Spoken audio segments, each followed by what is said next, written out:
kugwiza imbaraga z'umutima.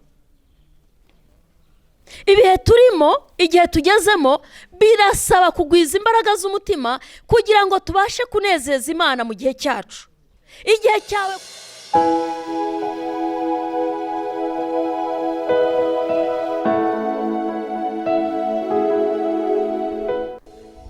Imana ishimwe, Imana yacu ihabwa icyubahiro. Bene data bakristo bakundwa, ndashima Imana cyane muri aka kanya ko nongeye kubona umwanya wo kugaruka imbere y'Imana ntangaza inkuru nziza ya Yesu Kristo. Nk'uko rero bisanzwe ni Gatera Jose guturuka muri Philadelphia, ariko ntabwo ndi jyenyine, nazanye n'umukozi w'Imana, mukobwa wanjye Alice muja wa Maria. Reka abasuhuze. Yesu ashimwe, ndabaramukije mu izina rya Yesu. Imana iduhana umugisha. Imana yacu habwa icyubahiro. Ndashima Imana cyane kubwo kugira neza kwayo. Nagiye mbabwira ko Imana izirikana. Imana yacu irazirikana. Rero muri ubwo buryo Imana yagiye tuzirikana, na n'ubu turacyayishima, turacyari mu buntu bwayo, turacyavuga ineza y'Imana. Ndayishimiye cyane. Uyu munsi nabazaniye ijambo ryiza rivuga ku kugwiza imbaraga z'umutima. Kugwiza imbaraga z'umutima. Ubundi ni ijambo ryerekeranye n'abakristo, abantu bakijijwe. Ariko nawe uri mu nzira yo gushaka Kristo nk'umwami n'umukiza wawe, riragufasha. Kugwiza imbaraga z'umutima. Ni gute umuntu agwiza imbaraga z'umutima? Ese imbaraga z'umutima zikora iki? Zimara iki? Zafasha iki umukristo? Imbaraga z'umutima zifasha umukristo mu rugendo, kuko umukristo yo dukijijwe tuba dutangiye urugendo rwo kujya mu nzira y'ukuri, mu nzira y'umucyo, mu nzira yo kubaha Imana. Bazana ijambo ruvuga ngo ugwiza imbaraga z'umutima. Ninde bisaba? Ninde ugomba kubikora? Ni wowe wakiriye Kristo nk'umwami n'umukiza. Dufite abantu benshi bagenda bananirwa mu nzira. Gasanga umuntu arananiwe, bati jyewe ndumva naniwe, ibi birananiye, ndaguye, ndasitaye. Aho ugasanga umuntu yakijijwe ariko ejo yabivuyemo. Ni ukubera iki? Nuko batumva imbaraga, atajya yumva ijambo ry'Imana, nuko adasenga. Ariko biragusaba kugwiza imbaraga z'umutima kugira ngo ubashe kugeraho Kristo agukeneye, aho akwifuza. Bityo rero ndakangurira urubyiruko, abakristo mwese, abagabo n'abagore, abakiri bato, abakuze, kugira ngo muhaguruke dusenga Imana, dushaka Imana bigishoboka, kandi tugwize imbaraga z'umutima. Iyo umuntu yagwije imbaraga z'umutima, hari bitamunaniza, hari ibyo arengaho. Twagiye tubana n'abantu benshi mu nzu y'Imana, ugasanga umuntu akubwira ngo narasitaye, nabivuyemwo, narabiretse, ariko ugasanga ni ukutagwiza imbaraga z'umutima. Ndagira ngo rero Imana ishyigikire buri muntu wese wumvira ijambo, asenga Imana, asaba Imana ngo Mana ngwiriza imbaraga z'umutima. Uri mu kibazo, ufite ibigeragezo, ufite ibintu bikuruhije, uri kubona imbere yawe hari imisozi, uri kubona imbere yawe hari ibintu bitagenda. Ese umuntu akurate ko mbona abandi bateye imbere, ko mbona abandi babyihanganiye? Ese bimaze iki? Byatwongerera iki mu rugendo? Kugwiza imbaraga z'umutima bituma umukristo abasha kurwana n'ibimurwanya, kuko iyo twatangiye urugendo rw'agakiza hari ibiturwanya kugira ngo tudakomeza iyo nzira. Hari ibiturwanya kugira ngo tudakomeza iyo nzira nziza, hari ibiturwanya kugira ngo tudakomeza umuhamagaro, kuko iyo umaze gukizwa Imana iguha umuhamagaro, iguha agakiza, ariko ikaguha n'umurimo, hanyuma ugahagarara mu muhamagaro wawe ugakorera Imana. Cyane cyane rero wa muhamagaro duhagazemo, iyo tudagwije imbaraga z'umutima ntago tuwushobora, ntago dukomeza, duhura n'ibitunaniza, duhura n'ibitugora. Kugwiza imbaraga z'umutima bituma umukristo akomeza urugendo, bituma umukristo ageraho yifuza kugera, aho Imana yifuza kwagera. Bityo rero ndagira ngo wowe dukurikiranye muri aya masaha, tangira wibaza ngo mbese koko ubu nkeneye iki? Nkeneye abasengera, nkeneye guhura na runaka, nkeneye kugwiza imbaraga z'umutima. Ibihe turimo, igihe tugezemo, birasaba kugwiza imbaraga z'umutima kugira ngo tubashe kunezeza Imana mu gihe cyacu. Igihe cyawe kugira ngo kigire umumaro ni ukugwiza imbaraga z'umutima, kugira ngo ube umunyamumaro. Nkunda kubabwira ngo Imana irinda icyo umaze, ntabwo irinda icyo uri cyo. Kugira ngo rero ugire icyo umara, ugire umumaro mu gihe cyawe, ni uko bisaba ko ugwiza imbaraga z'umutima. Bene data, abadukurikirana mwese, Imana ibahe kugwiza imbaraga z'umutima. Akazi karakugoye, imibereho iragukomereye, amasezerano ntari gusohora. Nta kintu cyatuma Imana ikwirengagiza iyo wagwije imbaraga z'umutima. Nta kintu cyatuma Imana igutera umugongo iyo wagwije imbaraga z'umutima. Biragusaba kugira ngo ugwize imbaraga z'umutima, hanyuma ugere ku mugambi w'Imana. Haleluya. Imana ishimwe cyane. Ndashaka kubwira abantu mwese mudukurikiranye, cyane cyane abamaze kwakira Kristo nk'umwami n'umukiza, nta kindi bigusaba. Ibyifuzo byawe bizasohorezwa nuko ugwije imbaraga z'umutima. Kugera mu mugambi w'Imana, kugera ku cyo Imana yagusigaye, ni ukugwiza imbaraga z'umutima. Hari amasezerano yaheze, hari ibyo ubona bidasohora. Imana iguhe kugwiza imbaraga z'umutima. Imana ishimwe. Reka twifashishe ijambo ry'Imana riri mu gitabo cy'Abami ba kabiri. Turasoma ibice byaho bibiri, duhere ku murongo wa mbere. Turasoma duhereye ku murongo wa mbere turagira ku wa 10. Imana ibagirire neza. Eliya azamurwa mu ijuru. Igihe Uwiteka yendaga kuzamura Eliya ngo amujyane mu ijuru, amujyanye muri serwakira, Eliya ahagurukana na Elisa i Gilugari. Eliya ahagurukana na Elisa i Gilugari. Eliya abwira Elisa ati, ndakwinginze sigara hano, kuko Uwiteka ntumye i Beteli. Elisa aramusubiza ati, nkurahiye Uwiteka uhoraho n'ubugingo bwawe, sinsigara, ntabwo ndi busigare. Baramanukana bajya i Beteli. Bagezeyo abana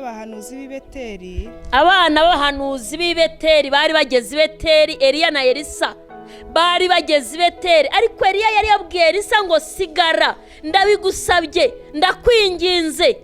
ndakwinginze sigara aho ngaho. Ariko aramubwira ngo ntabwo ndi busigare. Bageze i Beteli, abana b'abahanuzi baraza. Abana b'abahanuzi b'i Beteli baza gusanganira Elisa. Baramubwira bati, aho uzi ko uyu munsi Uwiteka agiye kugukuraho shobuja? Aho uzi ko uyu munsi ibintu byahindutse? Aho uzi ko uyu munsi akazi kawe karangiye? Aho uzi ko uyu munsi bya bintu byanze? Bamubwira inkuru itari nziza, bamubwira amagambo akomeye, ariko Elisa ayatega amatwi. Arabasubiza ati, ndabizi, ariko nimuceceke. Elisa yari yagwije imbaraga z'umutima. Yari yumvise amagambo atoroshye, yari yumvise amagambo akomeye. Bakristo, biragusaba gucecekesha amajwi yose aguhagurukiye. Biragusaba gucecekesha amajwi yose ari havugana nawe, kuko yose ntabwo ari ay'Imana, kuko yose ntabwo ariko afite umumaro. Ndabizi, ariko muceceke. Kubera iki yababwiraga ngo ni muceceke? Yari yagwije imbaraga z'umutima. Imana ishimwe. Imana ihabwa icyubahiro. Imana yacu ihabwa icyubahiro. Imana yacu ni ishimwe. Ndumva ashaka kubwira abantu badukurikiye ngo icyo ukeneye ni ukugwiza imbaraga z'umutima. Icyo ukeneye ni ukugwiza imbaraga z'umutima. Ntabwo ukeneye ikindi kintu na kimwe. Ukeneye kugwiza imbaraga z'umutima. Ndabizi, muceceke. Eliya arongera aramubwira ati Eliya arongera aramubwira ati Elisa ndakwinginze sigara hano Elisa ndakwinginze sigara hano kuko Uwiteka ntumye i Yeriko. kubera ko Uwiteka yantumye i Yeriko. Nawe aramusubiza ati nawe arongera aramusubiza ati nkurahiye Uwiteka uhoraho n'ubugingo bwawe sinsigara. ni ukuri namaramaje jyewe icyo nizeye mfite imbaraga z'umutima ntabwo ndi busigare i Yeriko. Nutagwiza imbaraga z'umutima urasigara aho ugeze. Nutagwiza imbaraga z'umutima ntacyo uri bugereho. Nutagwiza imbaraga z'umutima ibigusubiza inyuma birahari. Nutagwiza imbaraga z'umutima ibikugira inama ko bitazakunda birahari. Ibikwereka izindi nzira birahari. Ibigukura mu rufatiro rw'Imana birahari. Ndabizi ariko muceceke. Haleluya, haleluya. Imana ihabwa icyubahiro. Aravuga ngo nabimenye. Umaze kumenya ibingana iki? Umaze kubwirwa ibingana iki? Ibikubwira ko bitazakunda birangana iki? Ibikubwira ko bidashoboka birangana iki? Amajwi akubwira abajyanama bawe bakubwira ngo iki? Hari ijambo rimwe rijya rifasha. Mose yohereje abantu 12 ngo bajye kureba i Kanani. Kubera ko Uwiteka yarebye ko ari igihugu cy'amata n'ubuki. Ngo ariko abantu 12 baza bavuga ngo ni ukuri icyo gihugu kireze, gifite amata, gifite n'ubuki, ndetse n'imbuto zaho ngo bari bazizanye. Ariko abagabo 10 ngo baravuga ngo ni ukuri turabona icyo gihugu tutazakijyamo. Turabona ari igihugu kirimo abagabo bakomeye bafite ibigango. Ngo ariko Yoshua na Kalebu kubera ko bari baragwije imbaraga z'umutima baravuga ngo niba ari Uwiteka wabivuze, haleluya, tuzabarya nk'abarya imitsima, tuzabarya nk'abarya ubugari. Imana ishimwe. Niba ufite imbaraga z'umutima iyo ndwara izakira. Niba ufite imbaraga z'umutima icyo kibazo Imana irakigukura imbere, yari kwizagwa. Imana ishimwe, haleluya. Imana iguhe kugwiza imbaraga z'umutima. Imana ishimwe. Ndabizi ariko muceceke mwene data. Imana iguhe gucecekesha ibikuvuga mu matwi. Iguhe gucecekesha amajwi atari Imana. Iguhe gucecekesha ibyo utavuganye n'Imana. Ibyo Imana yavuze ntabwo bijya bikurwa n'ibyo Imana itavuze. Imana ishimwe. Dukomeze umurongo wundi. Umurongo wa 5. Bageze i Yeriko. Bibiliya yavuze ngo bagezeyo. Bajyaga i Yeriko bagezeyo. Abana b'abahanuzi b'i Yeriko basanga Elisa. Abana b'abahanuzi b'i Yeriko basanga Elisa. Baramubaza bati aho uzi ko uyu munsi Uwiteka agiye kugukuraho shobuja? Urabimenye, urabizi ko uyu munsi shobuja ari bugukurweho? Ibintu bivuga uyu munsi urabizi? Amakuru yasohotse wayamenye? Ibyo abantu bavuga urabizi? Ese wamenye ibyo bahanuye? Wamenye ibyo Imana yavuze? Haleluya. Ukeneye kugwiza imbaraga z'umutima mu Kristo. Uri kwa muganga bakubwiye ko bidashoka. Umaze igihe ku gitanda cy'uburwayi. Umurimo w'Imana urabona udatera imbere. Urabona ibintu bisa nk'ibikunaniye. Kandi abantu bakakubwira ko bitazanakunda. Ariko ndashaka kuvuga ngo ndabizi ariko muceceke. Imana iguhe kugwiza imbaraga z'umutima. Haleluya, haleluya. Murongo wa 6.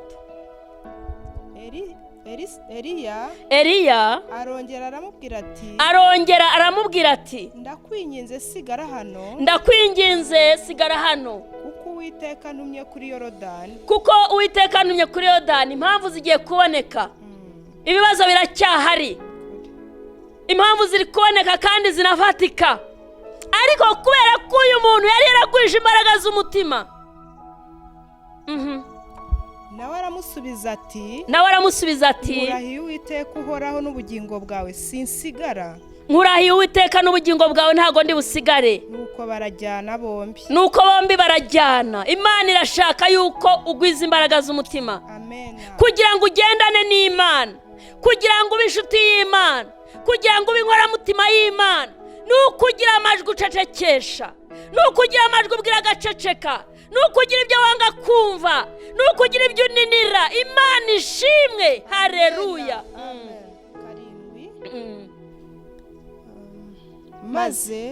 Maze bakurikirwa n'abana b'abahanuzi 50. Bakurikirwa n'abana b'abahanuzi 50.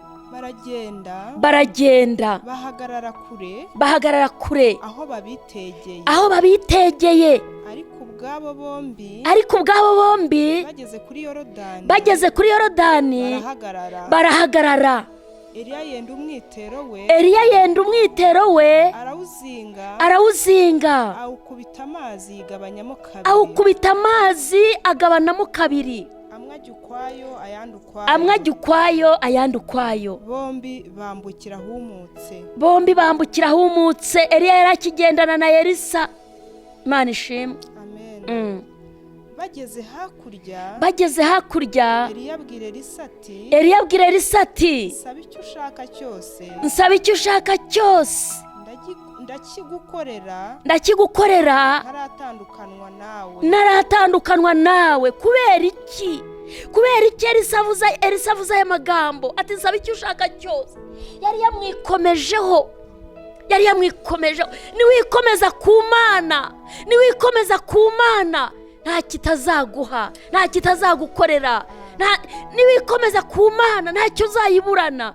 Eliya abwira Elisa ati nsaba icyo ushaka cyose naragukurwaho. Elisa aramusaba ati ndakwinginze ndaga imigabane 2 y'umwuka wawe. Asaba ikintu gikomeye, aravuga ati ndaga imigabane 2 y'umwuka wawe. Bene data, ese urasaba neza? Twavuze ku mwami Salomo yamaze igihe asaba Imana, ngo yamaze iminsi 1000 ari gusenga asaba Imana ubwenge. Imana birayitangaza, ibwira Salomo nsaba icyo ushaka. ngo yari amaze iminsi 1000 ari imbere y'Imana ayisaba ubwenge. aravuga ngo kubera yuko utansabye ko abanzi bawe bapfa, ntusabe kumenyekana, mbiguhanye n'ibindi byose. turasabwa gusaba neza. hari igihe umukristo adasaba neza, tugasabana ubwenge bw'Imana, tukagwiza imbaraga z'umutima. Elisa aramubwira ati mu mugabane mpa 1/2 cy'umwuka wera ukurimo. Mwuka w'Imana wari umurimo. Aravuga ati uyu mugabo ni umunyabwenge, umugabo afite umwuka w'Imana, reka mbimusabe nanjye mbisigarane. Nusigarana Imana abantu bakagusiga, uzaba usigaye ukomeye. Bantu nibakuva hari kugasigarana Imana, uzaba usigaye ari umuntu ukomeye. Bantu nibakureka hari kugasigarana Imana, uzaba usigaye wihagije. Imana ihabwe icyubahiro. Haleluya. Aravuga ati reka nsabe umwuka wera umurimo, reka nsabe imbaraga z'Imana zimurimo, aba arizo nsigarana. kubera ko nisigarana umwuka wera uzambashisha ibyo ntashoboye, nisigarana umwuka wera uzanshoboza. Imana ishimwe. Aravuga ati nsaba icyo ushaka. Turusoreze ku murongo wa 10. Eliya aramusubiza ati uransaba ikiruhije cyane. Icyakora numbona nkigukurwaho birakubera bityo. Ariko nutambona siko biri bube. Cyokora nuba maso, cyokora nukomeza kuba maso, cyokora nukomeza kwizera, cyokora nukomeza kugwiza imbaraga z'umutima, cyokora nukomeza guhamya ko Imana ari Imana, cyokora nukomeza kunyikomezaho, niko bizagenda. Haleluya. Imana ihabwa icyubahiro. cyokora nukomeza kubana nanjye, cyokora nukomeza kuvuga ijambo ryanjye, cyokora nukomeza gukizwa, bizakubera bityo. cyokora nukomeza kunkorera, cyokora nukomeza gukomeza imirimo myiza. hari icyo usabwa, urasabwa gukomeza kugwiza imbaraga z'umutima. Imana yacu ihabwa icyubahiro. uyu munsi rero ndagira ngo tubasengere Imana. aya masaha asigaye, iminota dusigaranye, mureke tubasengere Imana. dufite Imana nyamana. Imana yatumye Mose mutuma muri Egiputa, iramubwira ngo subirayo ubwire Farawo ko nitwa ndiho. Imana yacu ni ndiho. ndagira ngo tubasengere Imana muri aka kanya. Niki kikunanije? Niki ubona kidakunda? Niki ubona kidashoboka? Niki ubona cyakunaniye? ibituma udakomeza ni ibiki? ndagira ngo uzamure ikiganza cyawe, ndagira ngo wizerere aho uri, umutima werekeze ku Mana, tugusengera Imana kugira ngo Imana iguhe kugwiza imbaraga z'umutima. urashaka gukizwa? urashaka kwakira Kristo nk'umwami n'umukiza? wagenze isi yose warayizungurutse ariko nta mahoro ufite. Ibyawe byose wabimariye mu baganga ariko byaranze. Wagiriye abantu neza ariko bo bakwitura ibibi. Wagiye uhemukirwa cyane. Ndagira ngo uyu munsi ugwize imbaraga z'umutima, Imana ikugirire neza, iguhuze n'umuntu w'umumaro, Imana ikugire neza, iguha amahoro wabuze, Imana ikugire neza, iguha icyo wifuje igihe kirekire. Uyu munsi turi intumwa y'Imana idutumye kugira ngo tuguhumurize, tukubwire ngo Imana iracyahari, yicaye ku ntebe y'imbabazi. Imana itugire neza. Tugiye gusenga Imana. Shyira umutima wawe hamwe dusenge. Mana Data wa twese, iri ni ijambo ryawe. Ijambo ryawe ni inkota y'amugi abiri. Ndasengera ubwoko bwawe budukurikiranye ndetse n'abari hirya no hino batabashije kudukurikira kuri uyu murongo, kugira ngo bagirire neza, bagwirize imbaraga z'umutima. Buri muntu wese ukeneye guhura nawe umwakire nk'umwami n'umukiza. Mu izina rya Yesu, girira neza ubwoko bwawe, bamara imibabaro yo mu mutima. Uyu mugore, uyu mugabo, uyu musore, uyu mukobwa, Mana yacu, uri mu kaga, uri mu kibazo, wananiwe kwikura ahari, wahagarariye ahantu hamwe, yabuze imbaraga z'umutima. Girira neza ubwoko bwawe, girira neza abantu bawe, bagirire neza. Ijambo ryawe n'urushyigikire, nirisohoze icyarizanye. Urakoze Mwami Yesu, turagushimye, kugize neza. Uyu ushaka gukizwa mwandukure mu gitabo cy'abarimbuka, mwandike mu gitabo cy'ubugingo. Urakoze kuri Imana igira neza, urakoze kumvise gusenga kwacu, ni mu izina rya Yesu, amen. Imana ibagirire neza. Yari Gatera Jose uvugana namwe, intumwa y'Imana yantumye kugira ngo mbabwire inkuru nziza Yesu Kristo guturuka muri Philadelphia.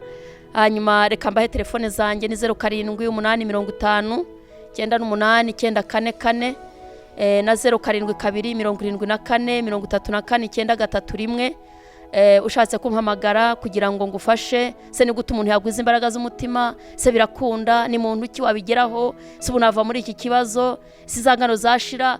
Birashoboka.